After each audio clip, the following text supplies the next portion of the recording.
Yo, it's Bella from the Hope Plug. Just down here with the brother boy Scraxx. He's just going to tell us his story and run us through his life and that. So we'll start off, my brother. We'll just tell us about how you grew up, bro, a bit about your childhood and that, lad. Yeah, bro. Cheers again for taking time to come here today, bro. I really appreciate that. But, yes, all good, bro. We're out at the Grove Studios, so music studio. A lot of bands and stuff come here and use it. Really big studio. I'll get some footage of it afterwards, and I'll add it in. But yeah, just tell us where you grew up, a bit about your childhood and that. Yeah, so I'm from the coast, bro. I grew up. I was born at Belmont Hospital, but I grew up on the Central Coast of Budgewoi. I went to school at like local schools around here and stuff like that, bro. Yeah, always been fixated to the Central Coast. I've done a little bit of travelling in that now over the years, bro. But always been a coastie boy through and through, bro. Always grew up on the coast. Yeah. Tell us a bit about your childhood, bro. How was your childhood like growing up in that? Yeah, well, that's what's brought me to this conversation here today, bro. Definitely talking about that sort of stuff. So, like, I'm pretty open and honest about when it comes to my trauma and what I've been through throughout life, bro. Yeah. I did another podcast a few years back where I go a lot more in depth about what happened and what went on, bro. But realistically, bro, I grew up in a home that wasn't a safe foundation. It was brought up around domestic violence. I witnessed a lot of domestic violence. Now I'm free. That was when I was 3 years old. I'm a grown adult now. I don't remember that stuff, but so pretty much from your first memories. First memories, bro, was always violence, bro. So I was removed from care when I was 3 years old, and I was placed into like foster care. That's when I lived with my foster parent until 12 years old. Throughout the time I lived with my foster parent, it was again not a safe foundation, and I went through a lot of assault and again domestic violence and stuff like that. Sorry to hear, bro. Yeah, I just went through a lot of stuff. And again, I made a system fails kids like that. You know what I mean? You should be getting taken out of them environments and put into a safe one, and the system fails you. You know what I mean? 100%, my brother. So yeah, that's what happened. I ran away from home when I was 12 years old, bro, and I was in year 7 of high school at that time, bro. Yeah. So I'm seeing some of the boys. They're hanging out with some of the older boys outside of the school. It's funny that we're both coasties, so we can relate on the area, my bro. You know, Lake Haven. Lakey, bro. Now all the boys hang down at Lakey. It's mad we can sit here right now and have this show on, bro. But fucking, you know, like the same with you, bro. I know you're one of the most realest cunts, bro, that have ever came out of this scene, bro. When it comes to the music industries from the Central Coast, bro, you're a real cunt. But fucking oath, bro. I gotcha. But like, I was kicking back at Lakey with the boys, bro, and I got super influenced, bro. Like, I wouldn't even say that I was about that life, bro. You know, I never would claim that I've been gangster or fucking try to live like everything I've done when drugs and alcohol, it's all been a facade, bro. Like literally, I own up to my accountabilities nowadays, dealing with your own trauma and stuff, but that was just the bandages, bro, that I found, bro. It's an escapism, hanging out with the boys.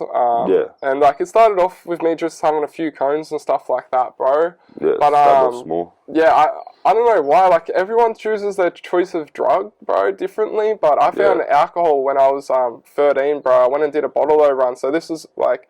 So I ran away when I was 12, and then by 13, I've been smoking cones, bro. Starting to steal bottles and that. And I went and started to steal bottles, bro. I stole my first alcohol, bro. And I've heard people talk about doing drugs the first time, and you know, it's their one hit, and they're like, it's the euphoria and crazy, bro. That was like me for alcohol, bro. That was the full escapism, bro. So a lot of people will like that too with alcohol. It does that. Fucking oak, bro. It trips me out how it's like so socially welcomed in our society, bro. It's just like a normal thing in westernized culture, bro. It's but like, for me, bro, it's not looked at as bad as it is, bro. Over the years now, bro, you give me 1 drink, 2 drinks, bro, and fucking I could be on a 10-week bender, bro. Just throw my whole fucking life away. Go right on with it, yeah, bro. So, by the time I got to like 17, bro, that's when I got into my first career paths with roof tiling, bro. So you were homeless when you were growing up and shit for your teenage years? Actually, I skipped over that, bro. So throughout those whole teen years, bro. You said you ran away when you were 13. Yeah. When I was 12, bro, and 13, I lived with my mother for 6 months, but she was also a recovering addict, bro. So me going into her household at the time, 14, and being on drugs, so coming home stoned or being on alcohol and stuff, it was putting her at risk of relapsing, bro.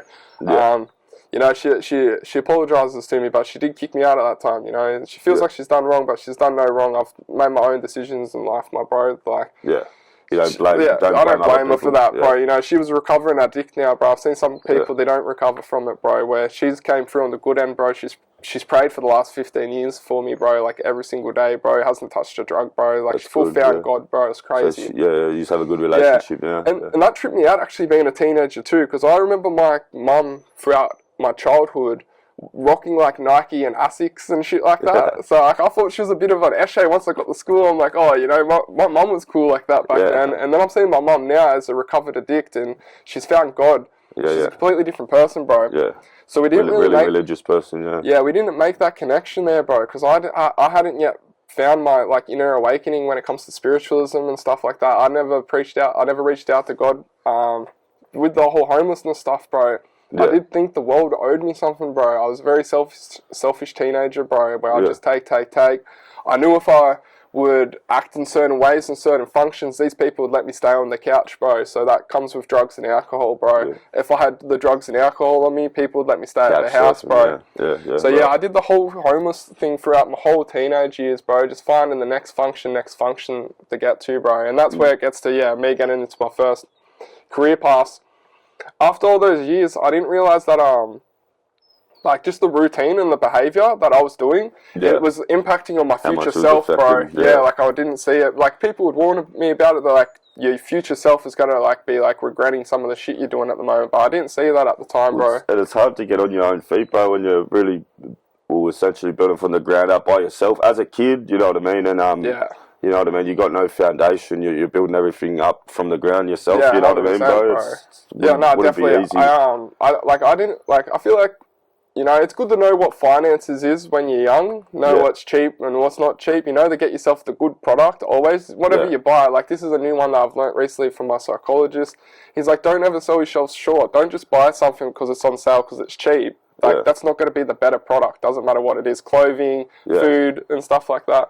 So I'm like, fair enough, but I was brought up just to know what poverty was. I was brought up fucking on like the doc's carer, getting food stamps and all that sort of stuff, bro. Like I grew up just knowing what poverty was, bro. So going into my teenage years, I stayed in this headspace of thinking that I was always poor, bro, and I was at the time definitely poor, bro. So I always just stayed poor, bro. Become comfortable with the having comfort. less. That's a good word. Yeah, exactly right, my brother. I was comfortable, and that's exactly again where I'm reflecting on it, just being with my pattern of behaviour and how I'd behave in life, bro. It really caught up to me by the time I got into my working careers. When I was 17, I did my roof tiling apprenticeship for a couple of years. And I just drink every single day, bro. I'd spend all my money towards drinking. It's alcohol, Yeah, bro, just never giving a fuck about my future, bro. Like it was funny because that's when I met you, cuz. That was about the time I met you, bro. You know, running the Mark just drinking all the time. Bro. We all just went separate ways, bro. It always trips me out, bro. I'm super proud of you. If you don't know this man, like fucking, bro, you trips me out. We're here right now, bro. This is crazy, brother. But 100%. I appreciate it. Bro. Like not long after too. That's when I was already making music at the time, but not long after you started making music. You were a recognisable rapper, bro, way before. I never thought about music, bro, and that's where I was getting to. Like, when the COVID-19 sort of hit, bro, I seen everyone as a community go into poverty, bro. Everyone was losing their jobs. People weren't wanting to do the vaccine. The economy collapsed, 100%. Yeah, it did, heavily, bro.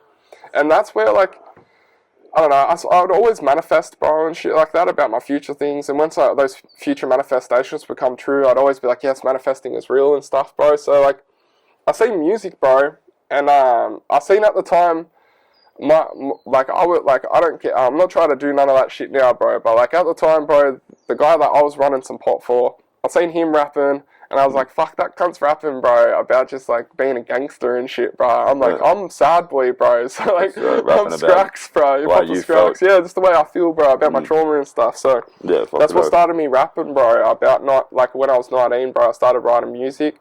I went through a pretty heavy breakup at that time that I took to heart, bro.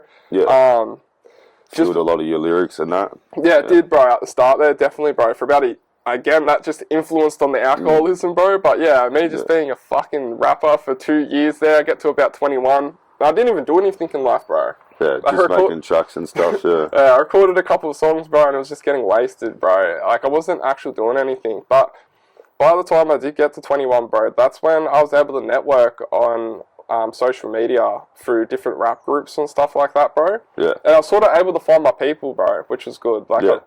With that, I was able to find myself. I was able to build a better character for who I wanted to become, type of thing, bro. Yeah, a lot of it at the time was ran by ego, but bro, like when I first started as a hip hop artist, start taking it more seriously down the track. You just got a mad ego at the start with your hip hop name. You know, you're like, I'm this person, I'm this character, I'm fucking, this is why I'm the best type 100%. Shit, bro. Yeah, I'd tell myself I was the best rapper on the Central Coast, bro. Like, you do, bro. Yeah, just be confident. That's what you got to do. It is. Confidence is key with the music industry, definitely, bro. For sure, bro. For sure. But yeah, that's where I found like a good network of people, bro. I found my people. Everyone was rapping about the same trauma and stuff like that. And I did my first show there, bro, in Newcastle. And then from that, my bro, he helped me get recognised by a producer up in Queensland, bro. And that's where I was able to do a show in Queensland. And throughout this whole time, I was still drinking, bro. So I'm going through different, scenarios in life. I'm going from like homeless as a teenager, bro, and I'm going through like roof tiling as my apprenticeship, and I'm going through the music industries, and I'm still drinking, bro. Just fucking, there's literally, you give me drinks, and I would be doing anything at the end of the night, bro. Yeah, I'd be doing any sort of fucking drug, bro. It's fuck. So I'm in Queensland doing shows, and they're going really well, bro. It was my bro up in Queensland there, bro, and he influenced me to come back down to New South Wales here, bro, and do some hip-hop shows, bro. And that's when I started doing the shows here on the coast. Start putting together shows, Yeah, so I did that show back there at the Savoy, bro. I was able to make all those networkings continue and shit like that, bro. And like that was in my head, in my world, bro. With my ego, bro, I thought I was a fucking sick cunt, bro. Because I'm like, look, I'm fucking doing everything here, bro. I'm putting on, bro. You're killing it, bro. I remember. I appreciate you, bro. You've said kind words about me before on that note, bro. So I do take that like to heart, bro. It means a lot to come from you, cause like you put on for the Central Coast scene a lot too. Like a lot of these artists probably wouldn't even be known, bro, if you didn't put them on and shit, bro. And like certain people meeting each other, bro. Definitely, bro. Yeah, like cunts met each other, bro. And you've given cunts a lot of opportunities, bro. And even, appreciate you, bro. Even just putting shows on the coast, like no one's done that, you know what I mean? Yeah, so like, you definitely put on for the coast scene when you've done that, bro, for sure. No, definitely, bro. I appreciate you. Doing that, bro, for sure. Another dapper, but no, you're mad as cunt, bro. Fucking, but literally, bro, yeah, throughout the whole time, I was just ran by my ego, bro. So I was thinking I was this hip-hop artist.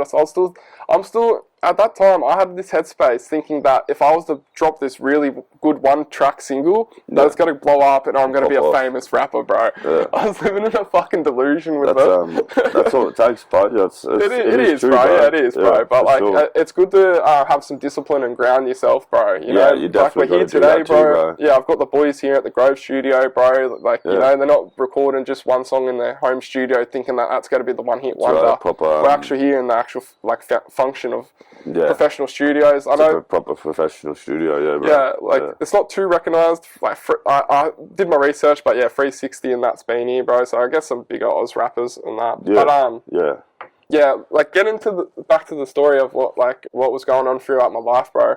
When I got to 24, bro, so this was just 2 years ago, 2024, I was hanging out with just like the same people that just were like myself, that just didn't care about their future so much, bro. Yeah. We're only happy in the function when there was the function with set drugs, and then we're talking off ahead on drugs and alcohol and stuff like that, bro. Yeah. I wasn't taking accountability from all the people around me, bro. Everyone around me was being affected. I was getting sloppy with my shows, bro. I was getting sloppy with my behaviour. I was just getting sloppy. I was just living. You're living in Hamilton South at this time. Yeah, and this is where So after all the housing, like me being throughout this whole time still as well, I was homeless. Like I never, sometimes I'd find different couches to crash out on, bro. But the longest time I'd ever stay at a property, bro, was 8 months. Yeah. Like, and that was like refuges and stuff like that. I stayed in refuges. When I went to Queensland, I was doing backpacking, so I was staying on this lady's property and working for her on the land, bro, so I could live at that property and then do shows in Queensland and stuff like that. Yeah, just on the move. Yeah, just on the move, bro. It's funny as, bro, I'd find myself in the most randomest places. Like, it was fun being homeless, bro, because I didn't care about where I was staying that night, bro. Like, it would just be wherever the wind took me, bro. And I'd always find some sort of function, bro, where there'd always be drinks and fucking cones, bro. and that would start for me. And then it's a few months later, it's like, if I'm staying there, there'll be drugs involved. I'm bringing people over, treating the place like a halfway place, bro, and just trashing it. Always thinking that I was a trapper, bro. I ain't no trapper, bro. always thinking that I got some trap motion happening and stuff like that, bro. But yeah, it was funny. Getting your house. Yeah, Hammer. I'll yarn about that. So it was funny. Me and a couple of the boys there, bro, were actually on a massive fat bender, bro. And we sat there one night, bro, and we all prayed, bro, to God, brother. We all prayed that I'd get a home, bro, because I was about to give up. I was in the housing commission list for takes ages, huh? Yeah, for like 4 years. I got onto it in 2020 at the start of the COVID, bro. I jumped onto housing, and my mate's mother told me with housing commission, if you're on a housing list in one city, this is a method to get housing quicker. if you're in housing in one city and then you move to a whole new city and then go homeless in that town, that fast tracks you into the housing commission, bro. Yeah, right. Does that make sense? Yeah. So if you're homeless in one city and then you go to a next city and then you claim that you're homeless there and you get into a shelter there type of thing, your stuff will get transferred to that new city and it gets fast tracked as well, because not only are you homeless in one place, you're actually homeless in multiple different states, like different towns and stuff. Yeah. Basically showing that I'm incapable of getting a house, bro. Yeah. But yeah, I prayed to God that night, bro, because I was sick of just staying at this halfway house that I was staying at, bro. Like, it was one of those link to home things. Yeah. And yeah, that day, bro, the next day, bro, I got a call from housing. They gave me a house, bro. I was stoked, brother, because I'm just like, fuck yes, cunt. Fucking, I was doing this like egotistical mindset, bro, when I got the housing commission. So I'm thinking that with the housing commission, it was in this place called Hamilton South in Newcastle, bro. Fucking, I seen a couple of the boys do some videos there the other week, but it's a shithole, bro. Like, it's a proper trap. You know, it's fucking, it's rough, yeah. Yeah, and I'm like, fuck yeah, bro. Like, all my boys are gonna get in there. We re-up the product, bro, and there's junkies everywhere, bro. We're making cash for days. Bro, it was never happening, bro. The boys came over. I treated my place as a halfway house, bro. I got a missus at the time, bro. Fuck that up, bro, because obviously I should be looking after my missus, not having... And I'm in the lounge room with the boys just bendering on, bro. The missus doesn't want to hang out with a bunch of boys fucking on the drugs for a few days, like. Were you on the eye at the time? And that's when I was chopping into the ice at that time, bro. So like throughout the time, like ISIS came in and out of my life, bro. You started losing yourself a bit, Yeah, I was fucking full cooked, bro, and starting to fucking lose your brain, lose my brain, bro. Yeah, cunts just took advantage of that, bro. As it does to you, bro. Fuck it, fuck. 100%, bro. Yeah, I was fully cooked, bro, and this is what I'm saying. I was full in a delusion, thinking that every single week I'd just find a way to re-up and then continue the drug pattern happening, and all I was doing was consuming drugs, bro. Like half the time I wasn't even selling drugs at the end of it, bro. I was literally just consuming it. Yeah. And fucking like it was just shit, bro. And not realising enough's enough. Yeah, I was in that housing commission by myself, bro. I already been through a bad breakup before, so I was again heartbroken, but I already knew how to keep myself together. But at that time, the way I kept myself together was with the alcohol, bro, and hanging out with people, where I just couldn't do that again, bro. I don't know, like it was depressing, bro. Fucking, like I didn't have power for a whole month there, bro. At the end of this is going at the end of 2024. I'm full turning into a washed out cunt, bro. I was fucked, but I got no power for my place, bro. I'm shoplifting every feed I could get, bro. I was not looking after myself. Rock bottom, yeah. Yeah, I was hitting rock bottom hard, bro. My grandmother, she came and seen me, bro. Checked in on me and that, and like she took me out on a holiday, bro, which was good to Cairns. So I was able to like actually get away from it, and that's actually what got me away from it all. Reality, yeah, jump back to reality there, my bro. And it was interesting, and like I found Hermetic philosophy on that trip. So I started reading about philosophy and just spirituality and stuff like that, bro. Yeah. And then like once I got back to the south, bro, I'm reading all about spirituality, and that's like it's what made me realize like the fuck up I was in, really, bro. Because I was reading a bunch of philosophy and stuff, bro, and the words were just explaining, like you choose, the understanding I got from the Hermetic philosophy, bro, is that, like, it revolves around this thing called the all, bro, which is all that you know of. It's the universe is the mind is all and the universe is mental. Yeah. So, like, your mind is all that you know of, and the universe around you is your mental creation that you see, hear, touch, all that stuff. The world as you see it, kind of thing. Yeah. I kind of get that, bro. Yeah, it's interesting philosophy, bro. And once that I read about that more in depth, I realized that everything that I did was literally an on-me thing. Like, I can't blame the trauma. Like, at this point, bro, I'm 24 years old, so the trauma from my childhood, I couldn't remember that trauma anymore, bro. The only thing was that I subconsciously didn't create safe foundations for myself, bro.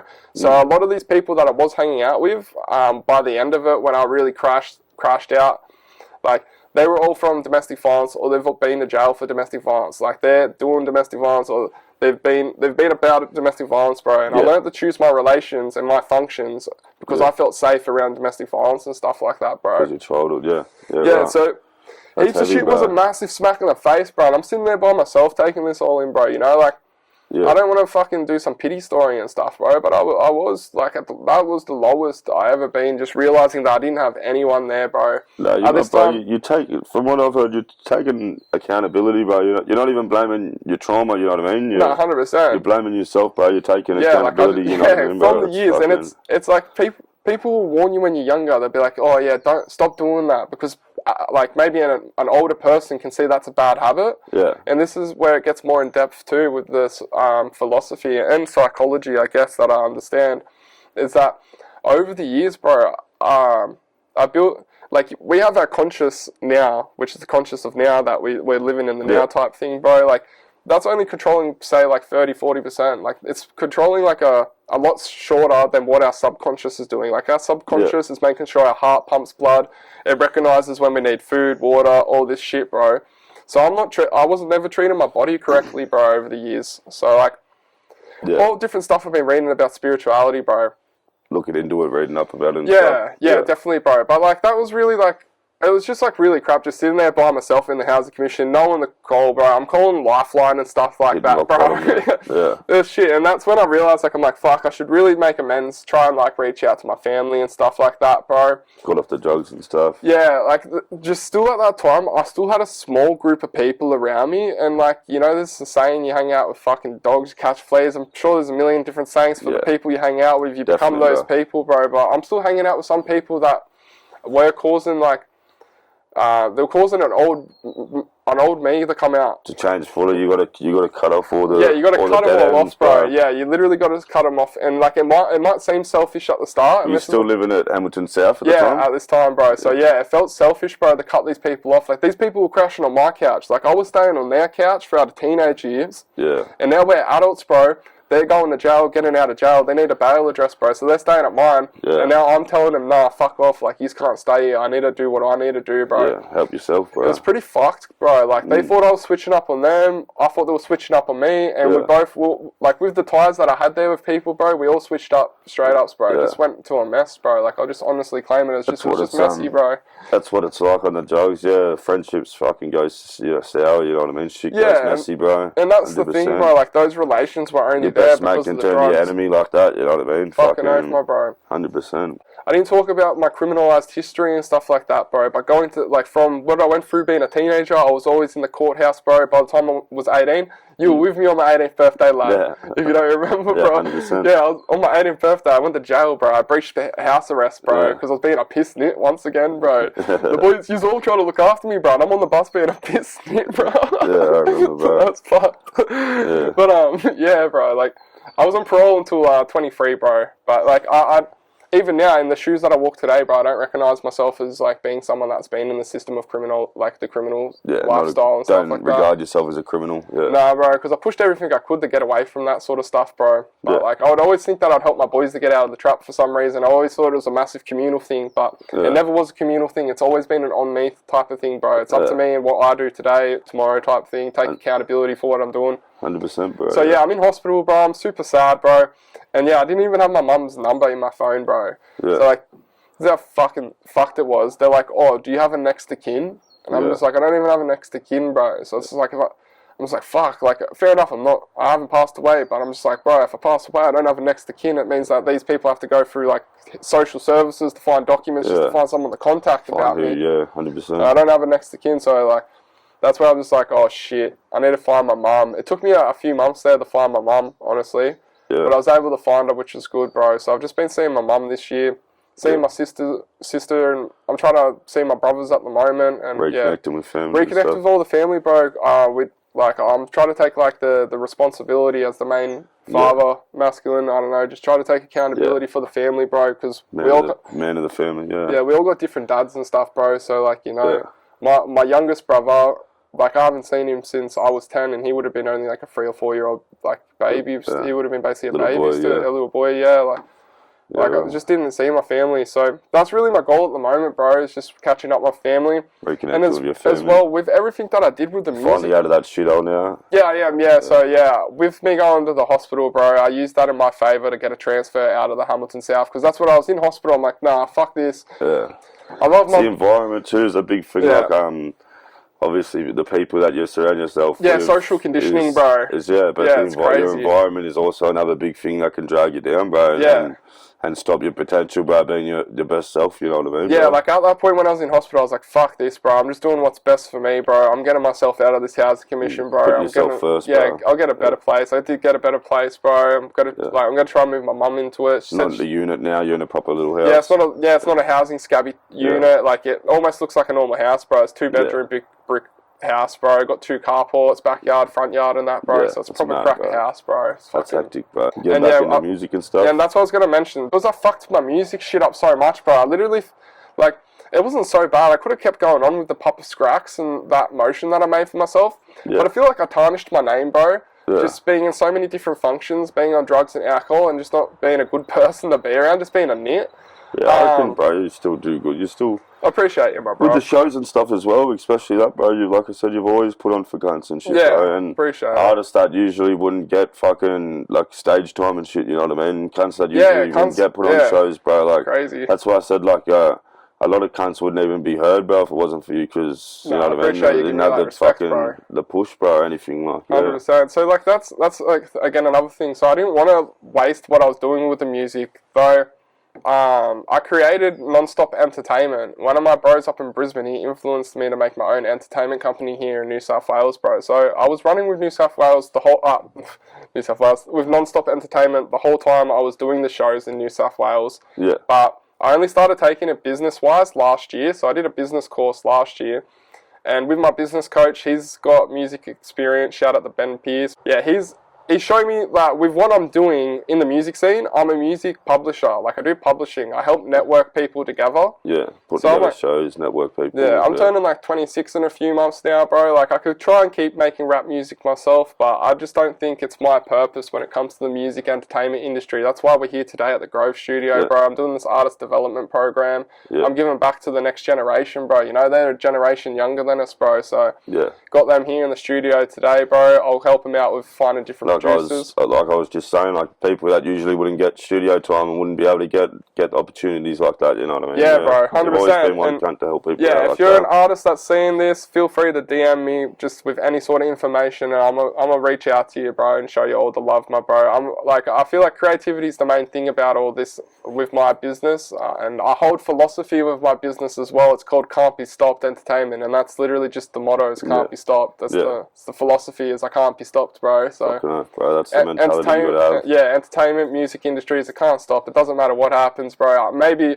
Papa Scraxx and what I was doing personally is a bit old now and it's gone, but there's always got to be new coming to light, bro, with Non-Stop. So that's the main thing that I'm looking out for. Yeah, fucking oath, bro. No, I'm sure a lot of people, bro, like, with the story you told, bro, from your childhood trauma and stuff, you know what I mean, growing up, dealing with addiction, alcohol, homelessness, now you're back on your feet, you know what I mean, reconnecting with family, killing it with music, bro. I'm sure a lot of people will get fucking hope, bro, and that's the whole purpose of this, bro, is to show people it's not too late to turn your life around, and you can do it, you know what I mean? So I'm sure, bro, you'll give a lot of people hope, bro. No, for sure. I appreciate that, bro. I know, like, my people before, definitely, they get, they see that in me, bro. But again, it's never too late. You're not by yourself. It doesn't matter, like, if you, like, I've literally slept on the side of the road. Like, I see somewhere that looks comfortable, and I'm like, that's comfortable enough to sleep there. And you feel like you're at rock bottom. There's no way up from there, but some people can literally just stay there, you know. And like, I seen there was more to life than that, and I do believe that we've all got purpose, we've all got meaning to life, we've all got a calling to life. Yeah, we all fit a certain function in society that we're going to prosper and do good at, bro. It's just up to you and how you got to find that, like, that placement. For sure, bro. But yeah, I appreciate your time, bro. Sick, much love, brother. Shout out to the boy Belek.